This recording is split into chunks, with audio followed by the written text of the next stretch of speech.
ఇక్కడికి వచ్చి AP gaps కనబడితే తగలబెట్టండి, ఏదైనా ఉంటే నేను చూసుకుంటాను, ప్రూఫ్ లేకుండా తగలబెట్టండి, ప్రూఫ్ ఏముంది ఎక్కడో తగలబెడితే అన్నట్టుగా మాట్లాడుతున్నాడు. వీడియో క్లిప్స్ కూడా ఇచ్చాం సార్, శంషాబాద్ పిఎస్లో ఈ వీడియో క్లిప్స్ కూడా ఇచ్చాం మేము. అదే రోజు మన ఏపీకి సంబంధించిన చందు అనే కుర్రోడ్ మీద మ్యాన్ హ్యాండ్లింగ్ చేశారు సార్ కొంతమంది, సీసీటీవీ ఫుటేజ్ కూడా ఉంది, అది కూడా కంప్లైంట్ ఇచ్చాము. దీనిపైన పవన్ కళ్యాణ్ ఏమని సమాధానం ఇచ్చారు?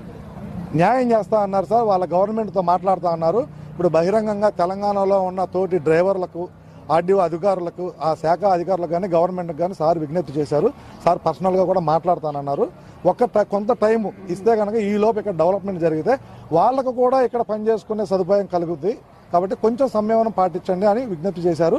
అధికారులతో కూడా మాట్లాడి మాకు తగు న్యాయం చేస్తామని చెప్పారు సార్. దీనిపైన మీరేమంటారు? చాలా హ్యాపీగా ఉంది సార్.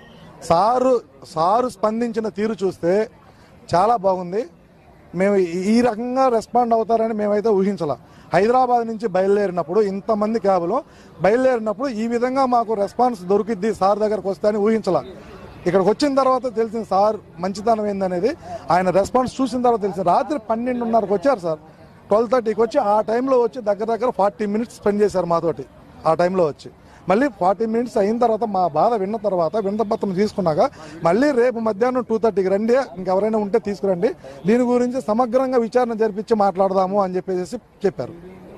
మొత్తం మీద ఏదైతే